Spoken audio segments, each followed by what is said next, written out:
V Združenju bolnikov z limfomom in levkemijo LINL pomagamo na novo zgraditi svetove hematoloških bolnikov že več kot 15 let. Vsako naše dejanje je zapisano v srcih naših članov, prostovoljcev, strokovnjakov, partnerjev, podpornikov.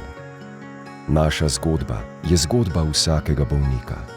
Naša pot prav tako polna izzivov, vzponov in padcev, solza in smeha.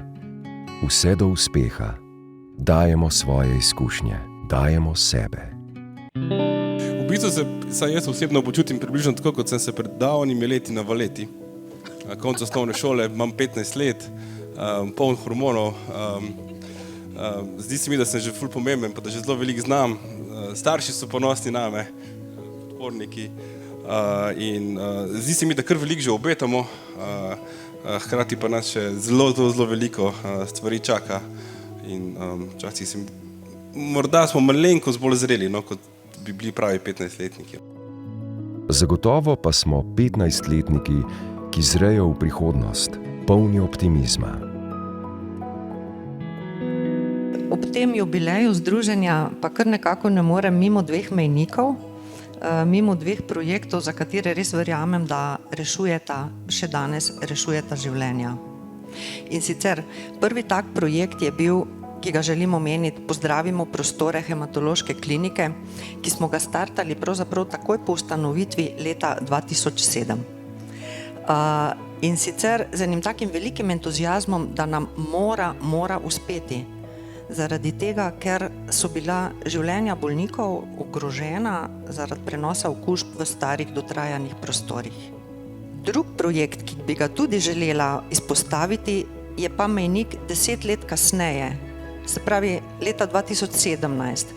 Smo pa štartali projekt, ki ravno tako rešuje življenja, in to je projekt Daj se na seznam. Na tej poti stopamo naprej in smo hvaležni ter ponosni na vse močne in trdne vezi, ki smo jih uspeli zgraditi.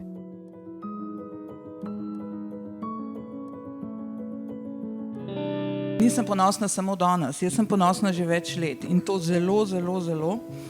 Namreč uspeli smo kot združenje vzpostaviti res odlično komunikacijo prav z vsemi, stroko, z odločevalci, z mediji in skupaj rešujemo življenja številnimi projekti. Ne smem pozabiti tudi naše zagovorništvo bolnikov, to pomeni, da opozarjamo na vse, kar bi lahko pomagalo k še boljši celostni obravnavi in varnemu zdravljenju bolnikov, da smo v slovenskem prostoru primer odlične prakse in da res postavljamo zlati standard na področju zagovorništva bolnikov. To slišim tako strani odločevalcev, strani podpornikov, strani strokovnjakov in to je tisto, ki res daje veter v jadra za nove in nove projekte. Jadra so nas popeljala v projekte, za katere smo neskončno hvaležni. Hvaležni za prve glasove naših bolnikov, ki so opozorili na njihove potrebe.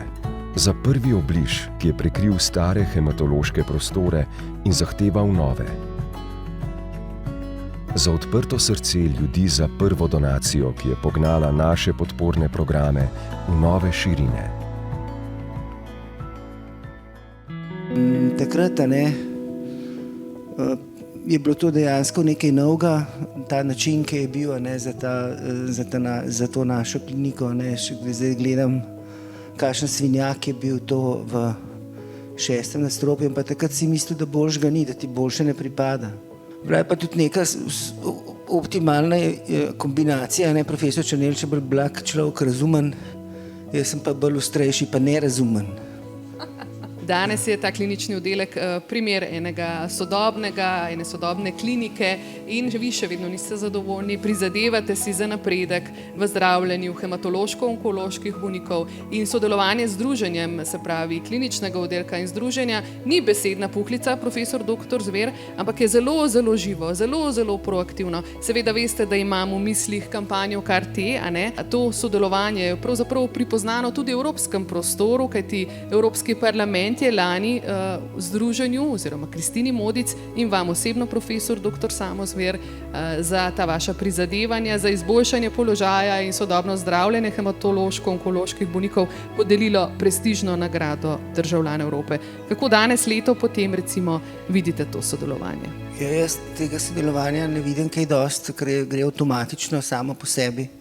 Mislim, da je to tako prav, ne, da te stvari, ki so utečene, etablirane, grejo svojo pot brez pompa, ne, in naredimo takrat, kadar se kaj zatakne, se zberemo, povemo kaj, kako, kaj kdo rabi, kaj kdo ne rabi.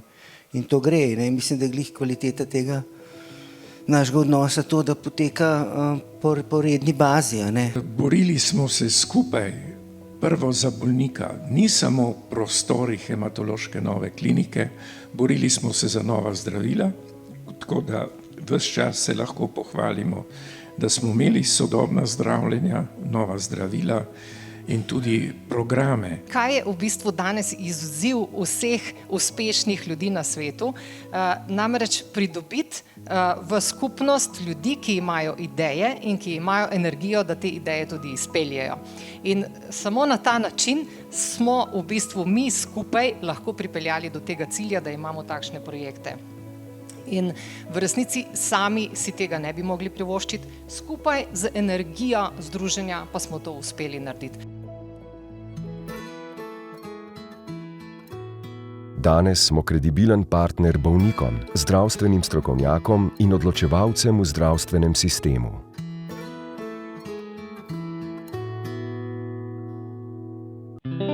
Vi ste res dokaz, da lahko peščica sposobnih, predanih, predvsem pa srčnih ljudi res veliko doseže. Z združenjem zelo dobro sodelujemo tudi v okviru državnega programa obvladovanja raka.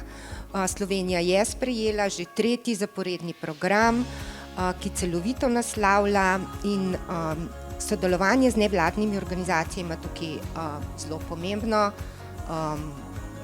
težo, in mislim, da ne samo na papirju, ampak da to tudi udejanjamo. Za dobrobit bolnikov soustvarjamo nove temelje celostne obravnave bolnika.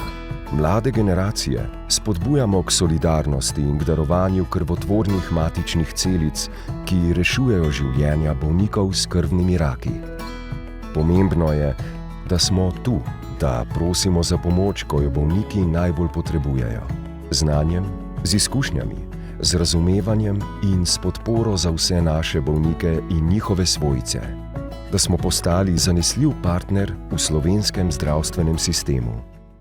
Jaz bi rekla, da smo z združenjem pravzaprav nekako rasli skupaj. Takrat, ko smo mi na nek način prepoznali, da je prehranska podpora med zdravljenjem in prehranska terapija, kadar imajo razne motnje prehranskega stanja bolniki, nujen del zdravljenja, so to tudi oni nekako sami prepoznali in so organizirali strokovna srečanja, na osnovi katerih smo se mi tudi mogli pripraviti in pogledati, kako bi mi pravzaprav te potrebe bolnikov lahko dodatno pokrili. In jaz mislim, da je to res zgodba o uspehu v slovenskem prostoru in deluje, bi rekla, v korist vseh, da se je to zdravljenje dvignilo na nek premedljiv svetovni nivo. Ekipa Združenja Limfom in levkemija je res izvrstna. Ne morem jo prehvaliti, v glavnem imajo veliko energije, moč, so zelo prodorni. Skratka, jaz jim želim, da bi bili še naprej taki in da bi še naprej tako dobro sodelovali, kot smo do sedaj. Najprej bi jim rada čestitala, seveda v 15-letnici. Zelo lepo sodelujemo pravzaprav z Združenjem Levkemija Limfom. Lažje nekako polnomočimo bolnike o tem, kako je to pomembno, tudi sledenje poznih posledic, kar ti rečemo, da ozdravitev sama ni dovolj. Pomembna je tudi kvaliteta življenja. Pogum za sledenje, pogum za življenje. Pred 3 leti s to akcijo smo tudi želeli pravzaprav opolnomočiti bolnike, njihove svojce in širšo strokovno javnost tudi o tem, kako je pomembno sledenje poznih posledic. Seveda je pa vloga samega združenja dosti širša. Oni imajo zelo pomembno vlogo pri opolnomočanju bolnikov z limfomom. Potem je seveda tukaj osveščanje javnosti o bolezni rak. in o zdravljenju in vseh drugih postopkih, in pa seveda psihosocialna rehabilitacija. Gledam stališča Slovenskega nacionalnega registra nesorodnih darovalcev krvotvornih matičnih celic. Ima društvo od dneva, ko je začelo sodelovati z nami, res ključno vlogo. Brez njihovega sodelovanja mislim, da ne bi nikdar uspel javnost ozavestiti o pomenu darovanja. In tudi velik vpliv je imelo društvo na mlado populacijo, na študente, kateri so za nas, za naše bolnike najbolj primerni darovalci, mlajši kot je darovalec, bolj je uspešna presaditev. Bolniki pa rabijo več in ni zadost, kot je bilo že tudi povedano, samo zdravljenje, diagnostika, ampak tudi potem tisto potem, ki jim seveda pol omogoča vrnitev nazaj v njihovo življenje. Naša zgodba se nadaljuje. Mnogo nepopisanih strani je še pred nami. Pred nami so novi in novi izzivi, na katere bomo vedno odgovorili tako kot doslej. Z dejanji.